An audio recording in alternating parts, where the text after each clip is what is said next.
Update. Am I the a-hole for responding to my father's request for a relationship with a PowerPoint? Original post. If I'm the a-hole here, I'll own it. I'm not sorry, but it would be good to know because the rest of my family thinks this went too far. My 24 female mom died when I was 7 from leukemia. I have very few memories of her from before she was sick, and I didn't get to spend a lot of time with her in her last year. But she was an artist, and until she couldn't anymore, she would make me little collages when she was in the hospital with drawings and photos and messages for me. My grandmother put them all in a book for me after she died. I wanted to be like my mom, and my counselor thought it would help, so I started a journal where I would do kind of a similar thing. And I've done at least 1 page a week all these years ever since my mom died. More when I miss her or have something hard going on. So, I have a kind of unique record of my mental state over the last 16 years. My father remarried when I was 9. My stepmother really leaned hard into the "I'm your mom now," and my father didn't stop her. It improved when they had my half-brother because she basically forgot about me then.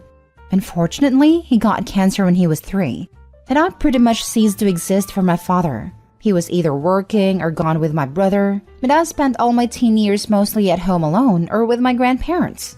The mantra was that my brother needed to be the focus because he might die, so I needed to not be selfish since I was healthy.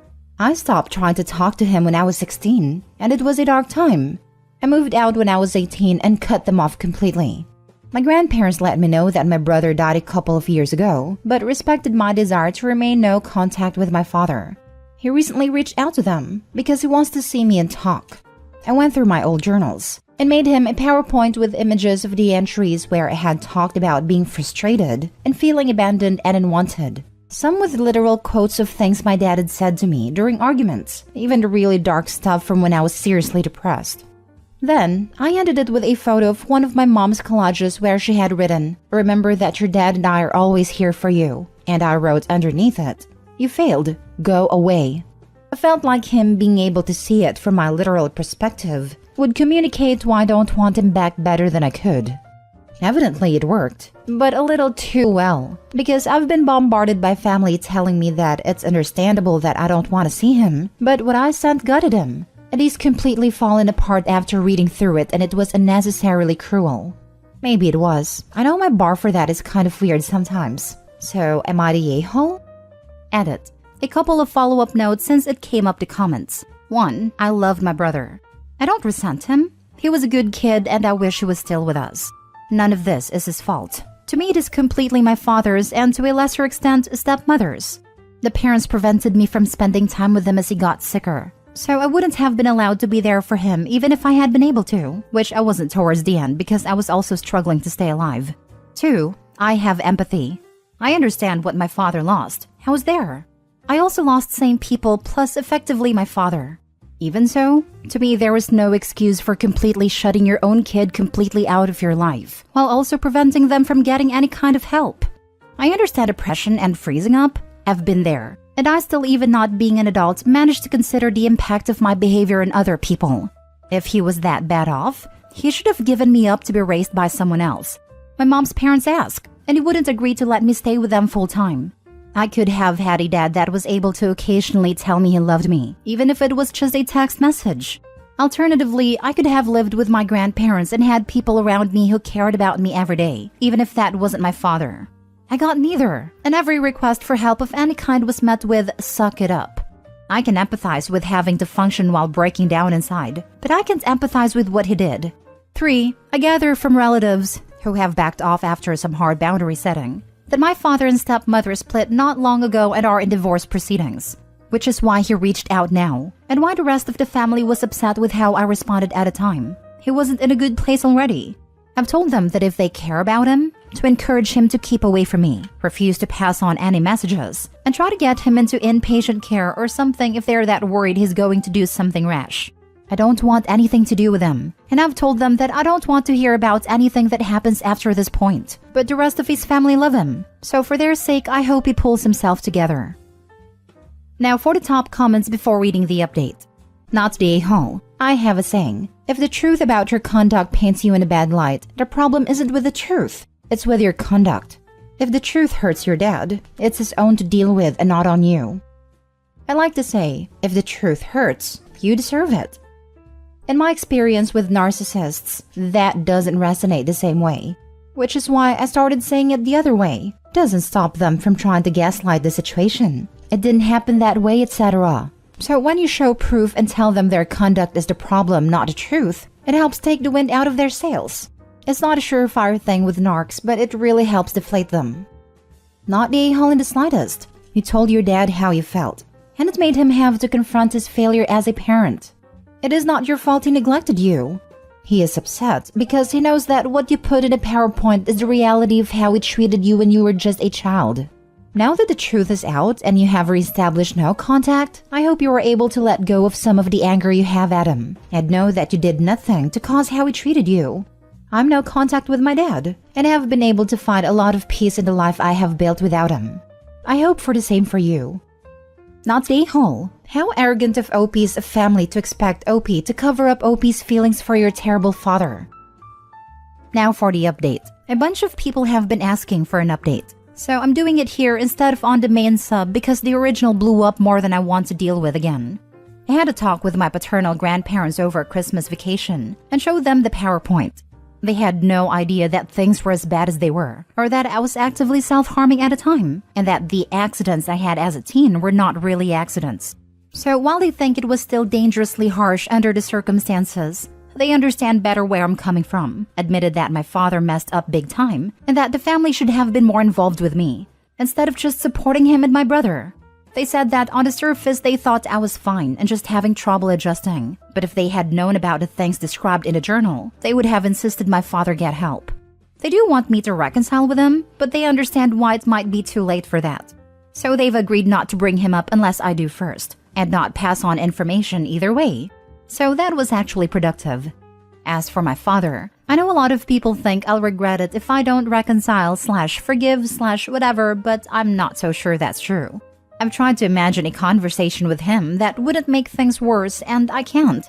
Best case scenario? He's sorry and has a good grovel, but honestly, I think hearing that would just make me hate him more. Worst case scenario, nothing has really changed and I have to walk away before I end up with an assault charge. I also just can't imagine any real benefit or function to having him in my life, so reconnecting seems like a lot of work for no gain. As far as forgiveness, I don't know if that's actually possible. Apathy maybe. As far as I know, he's alive. I've made it super clear that anyone who tries to give me information about him that I don't request will also get the chop. So I'm probably not going to get any further updates. I'd rather just go back to forgetting he exists. For me, I'm probably as fine as I'm going to be. I have therapy and meds, so I can pass for a functional human most of the time. My deal with myself is that I have to at least stick around until my maternal grandparents pass so they don't hurt and I can wrap things up for them. So in the meantime, I'm working on finding other ways in Detra. Spite, possibly. Next story. Am I the a-hole for putting medical fees on my mom's credit card? Plus update. Original post. I, female 25, was given temporary guardianship of my baby sister, female 15, for 6 weeks in the fall, while my parents, male 48 and female 46, had to be overseas for several reasons. Our parents left me with mom's car and keys, as well as her credit card for any expenses I might run into. On the first day that she stayed with me, my sister told me she had been having really bad tooth pain for a few weeks now. She was chewing only in one side of her mouth and sort of hesitant to eat. I told her I'd set her up a dentist's appointment, and I did make her one later in the week, but the next day she had a fever, and her face looked somewhat swollen on that side. Plus, she said her pain was much worse. So I called the dentist again and they were able to see her that day. It ended up being an infected abscess. We needed to pull the tooth, drain the abscess, and get her antibiotics. My parents' insurance covered a lot of it, but I wasn't sure about what to do about the rest, and my parents weren't answering the phone all day due to time zone difference. So, I just put down mom's credit card for the amount that needed to be covered right then, as well as to pay for the antibiotic prescription when I picked it up. I didn't think much of this at a time, but when my parents found out, they were pissed. Dad said the credit card was for standard everyday expenses like food and gas, not emergency funds, which they didn't specify this before nor provide separate money for emergencies, and that I overstepped my bounds by dropping a large sum of money and such a rash and expensive choice that mom was going to have to pay off. I offered to pay it back since it's technically within my means, but he said forget it. It's too late now due to my impulsivity. Mom also made an offhand comment about how I didn't triple check to make sure my sister actually needed medical attention, rather than trying to get out of school. This was a while ago, so I thought it was behind us. My parents told me we weren't gathering for the holidays this winter, but I found out yesterday from my sister that a bunch of family had visited and my parents hosted. So I'm sure they're more upset than I thought. My take is that I made a necessary decision for my sister's well-being and I don't regret it. But I could have done more to make sure I handled it in a more appropriate way financially, and maybe waited to go through with anything until we could get in touch. However, I offered to reimburse and was turned down. As the acting legal guardian at the time, it seemed urgent. I was worried about my little sister and the treatment needed to be paid for. Am I the a-hole? Now for the top comments before reading the update. Absolutely not the a-hole, but your parents sure are. A dental abscess is not the kind of thing you ignore, and certainly isn't an excuse to get out of school. Left untreated, it can result in sepsis, aka blood poisoning. As I am a cynical person, I'd say they're angry because they've been ignoring your sister's complaints, and something that should have been treated early got worse, until it became an abscess needing expensive treatment. You've been a better parent than them.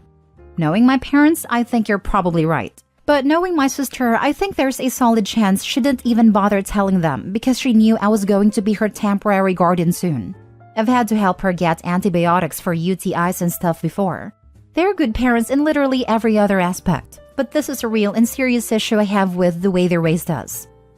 Good parents don't medically neglect their kids. Not the a-hole. Do your parents realize that your sister could have died if the abscess was not dealt with? It's a pretty serious thing when you get an infection so close to the sinuses and brain, especially if it was an upper tooth. It was damn serious and you did the right thing. What would your parents have done if they were there? Let your sister get sicker and sicker and end up in hospital or worse? In fact, they're probably negligent if they don't take her for regular checkups. Our parents are alright, but they tend to be weird about medical stuff. They don't actually believe us or act like we're making it out to be worse than it really is. I can count on one hand the number of times I went to the dentist before moving out, and I've helped my sister access treatment when our parents wouldn't on several occasions, but nothing like this before. Assuming their stance hasn't changed, they said that I should have waited to take her in until I got in touch with them and talked out payment options. They were insistent that the problem was how I paid. They just also made multiple comments about being impulsive or not believing her right away. I get that maybe it messed with her credit, but I thought we had established payments before they even left. No, it doesn't mess with your credit in any way to put an expense in an existing card then pay it off. They gave you a card to cover expenses. Your sister had what was a genuine medical emergency that could have put her in the hospital or even killed her. You say this isn't new behavior, that your parents have always been funny about medical issues, and didn't always take you to be treated when they should have. That can be considered abuse. You're not the a-hole, and quite honestly, the fact that you think you might be tells me that your parents have not quite been the good people you say they were. By the way, I'm a 43 male with a daughter. I know kids sometimes lie about illnesses to avoid going to school or something, but in general, you can tell when that's likely the case. If my daughter says she's sick or something hurts or whatever, I talk about it with her, and I take whatever action seems appropriate. This is how things like this should be handled. And now for the update. The other night, I talked to my sister a bit about what happened, and she said Mom and Dad didn't tell her they weren't inviting me to Christmas. When she asked where I was on Christmas morning, my dad told her I wasn't able to make it. She knew that was BS because I have told her for sure if something came up. And when she got a chance to talk away from all the visiting family, she let me know what was up. After we called, she apparently got pretty worked up and decided to confront our parents about not inviting me, and pressed really hard on the subject of the credit card, and that they're still mad that I kept her from dying while I was her guardian. Mom started crying. Dad started yelling at Mom that it is her fault her daughters are like this. Sister told Dad to shut the heck up and don't talk about me like I'm not here. Dad then backhanded my sister. She told me that I obviously called CPS. Some other stuff happened I won't even get into, and now my sister is at my apartment. My dad has an order from law enforcement not to be on the same property as her for at least a week. I'm not sure what's going to happen. I haven't heard from my mom except to let me know where she and Dad are staying, separate from each other in case anything happens. My sister told me the weeks I was her guardian were the easiest 6 weeks of her life. I told her I'm sorry I didn't step in sooner, We cried a lot, and I let her stay up late to play World of Warcraft with me and make mini cheesecakes. I'll post an update if anything happens, but I think she and I are gonna be okay. I know someone who died from an abscessed tooth. Those things are no joke. These parents are criminals. I've had 2 friends end up in ICU because of abscesses. One had to have surgery to open his chest because the infection had drained into his lungs. The other had to have a shunt put in because the infection was too close to his brain. Opie saved her sister's life. When her father is old and sick, she can happily not pay a dime for medical treatment, just like dear old dad would have wanted. Jesus, the slow realization of Opie that her parents were bad people, contrary to what she had always believed. Good for AITA for opening her eyes. That was the part that made me want to post this. I'm so glad she realized. I truly dread the thought of kids in this kind of situation who do not have a lifeboat sibling. My sister told me the weeks I was her guardian were the easiest 6 weeks of her life. Hoo boy, that is heartbreaking. Or the fact that she, a teen, knew that her parents would blow off her medical complaints. How many things have they ignored already? Flashback to my broken leg, when my parents refused to take me to a doctor for 2 days because maybe it will get better. I am truly horrified at how many people have also had similar things happen, and I hope you are all taking good care of yourselves both physically and mentally and moving past these childhood traumas.